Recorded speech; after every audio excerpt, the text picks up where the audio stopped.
In the early 1920s, the Soviet Union was still a deeply poor and economically backwards nation.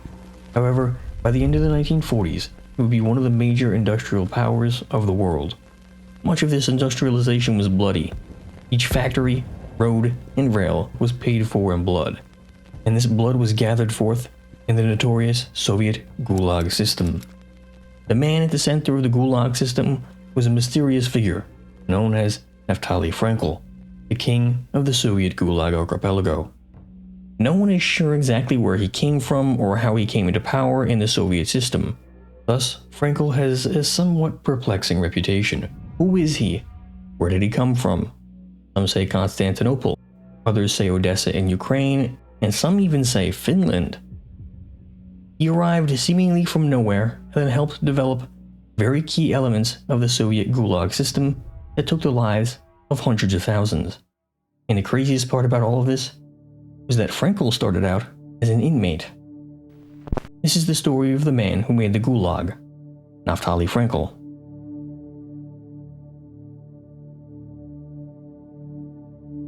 Our story begins sometime in the late 1880s. Naftaly Frenkel was born sometime around then, probably Haifa, in modern-day Israel, then the Ottoman Empire. His life from birth until his capture by the Soviet state authorities is a matter of much debate, and no one narrative can fully be trusted. Regardless, Alexander Solzhenitsyn gives the most complete description of Frenkel's life. According to him, Frenkel was born in Constantinople. Early as a child, his family moved to Odessa, and he worked in a number of jobs in southern Ukraine, mostly in construction and engineering. Eventually, he managed to get his own lumber business going, becoming the forest king of the Black Sea, and even managed to make more money than before via the First World War with arms sales.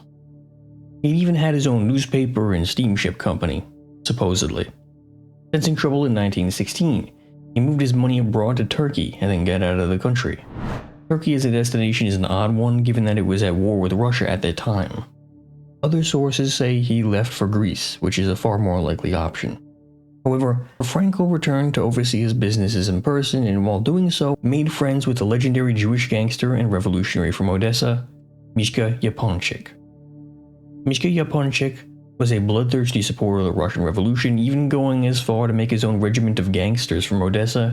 Ultimately, Yaponchik was killed by the Reds after he and his men fled the battlefield in 1919. Some say that Frenkel was fighting with these men and fled into exile afterwards to escape punishment. Regardless, he didn't stay abroad for very long. During the Civil War, Lenin had implemented an extreme economic policy known as war communism, requisitioning grain from peasants, forced nationalization of industry, and harsh enforcement of order on urban workers.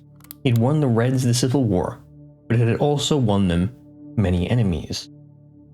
Rising dissent and inflation made the Soviet economy buckle, so Lenin changed gears, switching from war communism to his new economic policy. This new economic policy, also known as the NEP, was a huge shift, bringing forth a new gold-backed currency to curb inflation and a newfound toleration of the free market, at least on a small scale. This birthed a new class of people, the NEP men, who took advantage of the gray and black market opportunities in this new Soviet Russia to make bushels of cash. Frenkel, it appears, was one of these men. He created a black market trading firm, some suggest at the direction of the state authorities, to gather up gold, which the USSR at the time needed very badly. Others state that Frenkel had bribed the local Cheka secret police, even bribing up to the Cheka number 2 in Moscow, Henrik Yagoda. Supposedly. Like I said, most of this is just rumor or hearsay. What we do know was that in either late 1923 or early 1924, Frenkel was arrested alongside many other black marketeers, these men likely being Frenkel's co-conspirators. He was charged with illegal border crossing, which was basically just a way of saying that he was a smuggler, or perhaps he was a foreign merchant who angered the authorities. In fact, Frenkel's background is so shrouded in mystery that these charges vary sometimes depending on the source, with some claiming that he was arrested for spying for the Ottoman Empire, or others saying that he was embezzling funds from the Soviet secret police. Not long after his arrest, he would have been put in front of a party official and had the charges read at him by a Communist Party official. Like his co-conspirators, his sentence was death. However, somehow he was able to get out of it. No one is quite sure how or why. Bribery seems to be the most likely story, and so he escaped the firing squad. However, he wasn't off scot-free. His sentence was set to be 10 years of hard labor in the frozen hellscape of the Solzhenitsyn Islands, also known as the Northern Camps of Special Purpose, or SLON.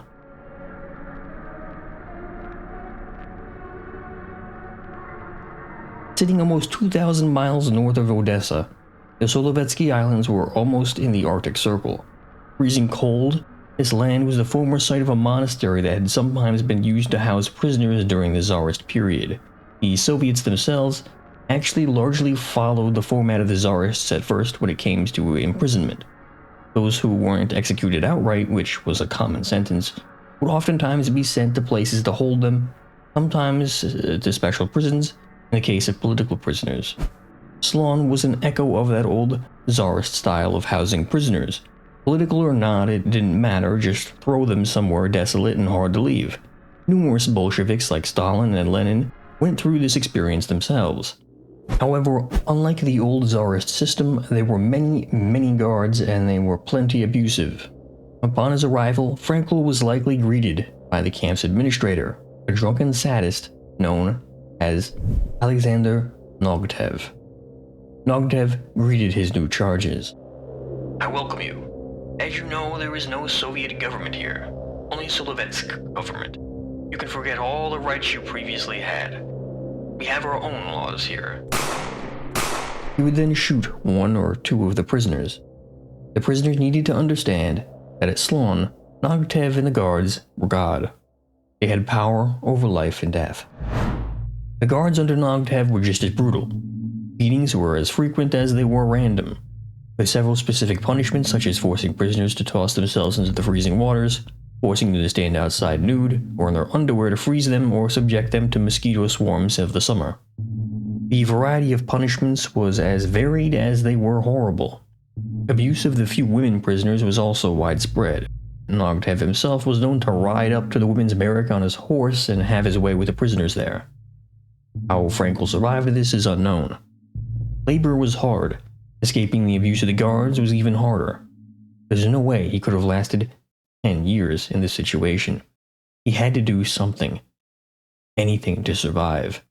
Now, while Nogtev was a very brutal and evil man, the goal of SLON was not extermination. The goal was just to keep the camp self-sufficient, to teach the prisoners class consciousness through labor, and then to house the prisoners. That was it. Didn't need to be anything else. It was ironically the genius businessman and administrator, Frenkel, that would see the possibility of something more. Unfortunately, what he saw was not a rehabilitative form of prison that would reform the hearts and minds of men. No, what he saw was instead a system of mass slave labor to make SLON a massive economic enterprise. And around the same time that Frenkel arrived at SLON, Nogtev had come under fire for a massacre on a handful of political prisoners. Somehow the news had gotten off of Solzhenitsyn Island. Normally nothing he did would have been a problem. In Nogtev's place, a man named Theodor Amons was made the camp administrator. Under Amons, the conditions in the camp improved rapidly, mostly just because Nogtev was so awful, and also because Amons implemented cultural activities like a prisoner newspaper and sporting facilities. However, the camp was anything but self-sufficient, and in fact it had grown to become a money pit. There just wasn't any real economic efforts at SLON, just a sawmill and nothing much else. At some point around this time, Frenkel ingratiated himself with Amons. Stories of bribes to Amons, sales of leather shoes to Moscow, and the quick construction of a bathhouse are all different stories given about Frenkel's conduct to make friends with Amons. Another common story is that Frenkel wrote a letter on the issues of the camp and explained how to fix it, which he then put in the camp suggestion box. Yes, really, they apparently had a camp suggestion box. This somehow caught the eye of Gennady Yagoda, who supposedly demanded to meet with the author immediately. There are even unsubstantiated stories about Frenkel meeting with Stalin himself during this period. Either way, Frenkel was made the head of economic affairs for SLON. While a piecework pay system had proved to work well for the camp and improve productivity, Frenkel had another idea, as the story goes. This idea is what would transform the Stalin camp into the basis for the Gulag system. Workers would be fed based on their labor results. Differences were made between those who were doing hard work, light work, and those who were disabled. Failure to meet quotas meant a lack of food. Essentially, being disabled or unable to meet quotas meant that you would not survive Stalin. This new policy meant a sharp rise in productivity, and with Frenkel's oversight, the Stalin camp grew at an incredible rate. Logging, construction, and many other enterprises were established. The camp grew so big that its primary area had to be moved to the mainland Karelia rather than the remote Slovetsky Islands. And this growth wasn't just in terms of economics, but also inmate population. It was about 5,000 inmates in 1924 when he first arrived, to almost 15,000 in 1927 when he was given his early release. By 1929, when the Gulag system was formalized, Stalin's prisoners would number well over 60,000 souls. Now Stalin wasn't just a place to house inmates, but a place where Soviet industry thrived. The inmates were kept away from society and worked until there was nothing left, with the Soviet economy getting millions of dollars worth of products for almost nothing in return. Convict labor was starting to become a huge part of the economy in Soviet Russia's far north, but with this massive growth came scrutiny and jealousy. Local communist leaders were critical of Frenkel, admitting that while his work was of great value to the Soviet economy, they believed him to be counter-revolutionary. After all, he was just a net man a few years prior. To them, he was like a businessman running a factory rather than a proletarian worker. So the communist leaders in Karelia attempted to denounce Frenkel. He was only one slip-up away from being sent back to the camp, given his history. And with this many local notables against him, it seemed to be inevitable. But this never came to pass. Instead, secret policeman Gleb Boki arrived at the meeting and claimed that Frenkel was actually a secret employee of the Soviet secret police, meaning that they were not allowed to criticize Frenkel nor his work. With the camp becoming a great economic enterprise, things looked really good for Frenkel, although if it was ever profitable or not remains in debate, believe it or not. Regardless, the almost free products put into the Soviet economy and the rate of worker replacement that this camp had meant that it got top protection, and not just from people like Gleb Boki. The highest of them all, Joseph Stalin, found Frenkel's approach to be advantageous for him and the Soviet economy. While Frenkel and Stalin's actual relationship is unknown, he clearly supported Frenkel and loved his work. While there are no primary sources for a meeting, it's highly likely that the pair had met on several occasions by this point. In 1929, just 5 years after Frenkel had been looking at being sent away to the firing squad, the new system that he had helped implement was being taken national by Stalin. The Gulag system, the main directorate of correctional labor camps, was created, and all the inmates sentenced to more than 3 years were transferred to these labor camps. In addition to this, class enemies and politically unreliable people would see repression against them tighten even further. Given that this was Stalin we're talking about, class enemies and politically unreliable people is a pretty big slice of the population. During this time, Stalin demanded mass industrialization and land collectivization as part of his first 5-year plan.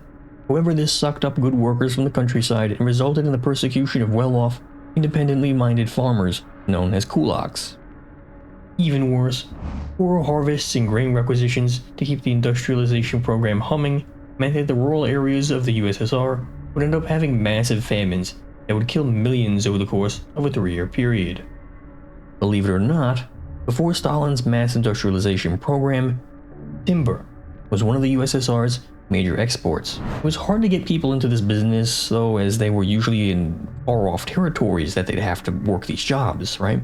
In fact, Stalin had already focused heavily in timber, meaning that this new Gulag system was primed to become an economic center for the Soviet economy.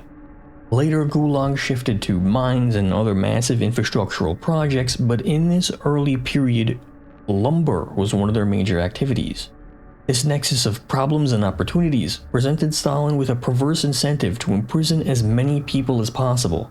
The more people in key export industries, the easier it was to complete the first 5-year plan and keep the Soviet economy from collapsing in on itself. From the beginning of collectivization in 1928, some 60,000 people identified as kulaks were sent to the penal labor system in a little under 6 months. In 1934, all prisoners were transferred to the Gulag administration. A trickle had become a flood. From 1930, the population of people in the Gulag system grew from just under 200,000 to over 1 million in 1935. By 1939, it would double to over 2 million slaves for Comrade Stalin.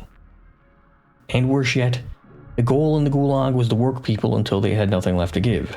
Sometimes the mortality rate for prisons was stuck at about 5%, but in other years, such as 1942, the mortality rate was about 20%.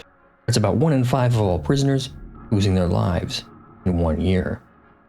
By 1929, Frenkel was made the head production representative for all Gulag camps in the Soviet Union. Frenkel had went from a prisoner to a master administrator in the Soviet slave labor system, overseeing massive economic projects for the whole nation that took the lives of hundreds of thousands before the system would be dismantled.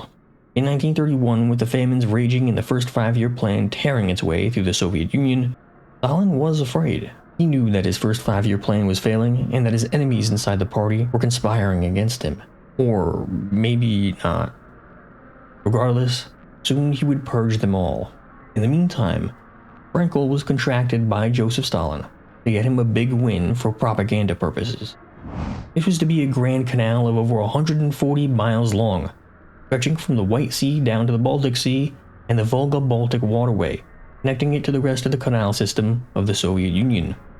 Soon one could go from the Black Sea to the Baltic without ever leaving the USSR.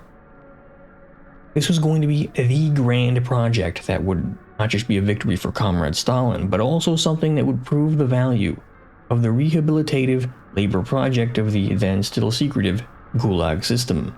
The leadership demanded that the Grand Canal be finished in only 20 months. Immediately, a new camp was created in the vicinity of the starting location, and many prisoners were shipped there. They would be using manual tools, wheelbarrows, shovels, and so on to dig out the canal in terrible conditions.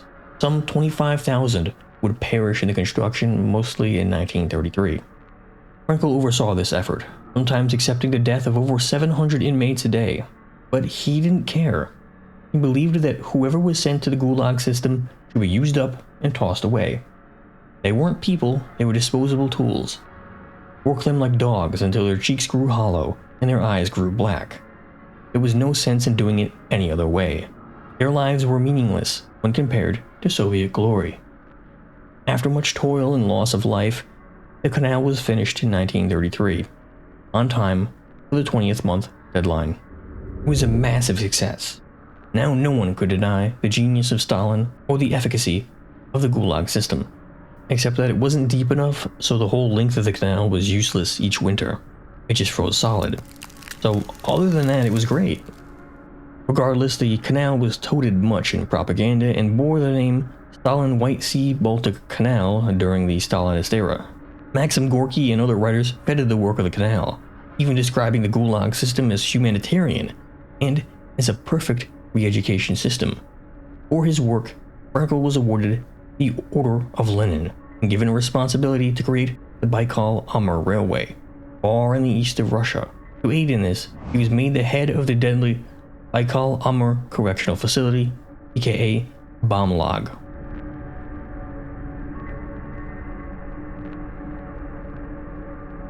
Living out of a personal train carriage filled with whatever luxury he could ever need, Frenkel supervised the railway construction. If he ever got tired of the venue, he could return to his dacha in Moscow and ride around in his ZIS 101 limousine. The prisoners, of course, couldn't leave. They watched Gulag route from a small camp into a series of interconnected slave plantations. The prisoners there worked ceaselessly in the Russian Far East to finish the railway to the Pacific Ocean. All of this naturally came at the cost of thousands and thousands of lives. Frenkel was hated, not just by prisoners, but even those inside the party, seemingly ending up on the receiving end of denouncements from both prisoners and fellow party members during Stalin's purges. However, For whatever reason, during the Great Purge, at the height of Stalin's paranoia in the mid to late 30s, Frenkel never lost the support of Stalin nor Beria. Enemies of Frenkel complained that he was protected by secret orders from up top, preventing him from being put on trial or investigated. In 1938, Frenkel made another big move. He sent a petition to the top brass in the party to allow for the creation of a separate railway construction bureau to be directly managed by the Soviet secret police, now the NKVD. Stalin said yes. With that, Frenkel had escaped the Gulag system. Now he was subordinate to the NKVD in Beria rather than the wider Gulag system as a whole. Though naturally all railroad work would involve Gulag prisoners and slave labor. It was a promotion in effect. The scope of his activities had expanded significantly. Now he was managing railway construction all over the USSR, from the Volga to the Persian border, and even Chile-Siberia. Though there was something on the horizon that would change the trajectory of Soviet history forever. In 1941, when German tanks rolled over the border, Frenkel's job took on a new importance. Now he was not merely building rail, he was helping manage the retreat of the Soviet industrial base to the Far East, lest it end up in the hands of Germany's funny mustache man. To say it was a gargantuan task would be an understatement. All of the massive industrial complexes filled with machines, all of the electrical work, the infrastructure, the workers themselves, and anything else that could be picked up and moved, had to be evacuated ahead of the arrival of Axis troops. These Soviet factories were sometimes so big that they resembled cities, enough so that the aforementioned funny mustache man complained that he had no idea that factories of such scale were even possible. It's just not fair. Somebody nerf the Soviet Union, please. The war was a terrible affair for the Soviet people. 27 million lost their lives in the course of the conflict, many times more than Frenkel had ever dreamed of working to the bone.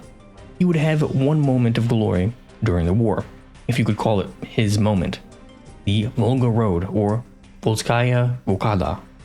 While the initial Operation Barbarossa of 1941 had went well for the Germans, the prediction that a simple kick in the door would cause the whole rotten structure of the Soviet state to fall proved to be anything but accurate. The Germans followed up Operation Barbarossa with Case Blue, a summer offensive into southern Russia. By July 1942, Axis forces were on the outskirts of the southern city of Stalingrad. Orders were given to hold the city at all costs, both because of its strategic importance and because of its namesake. Losing the city named after their great leader was not in the cards for the Soviet leadership.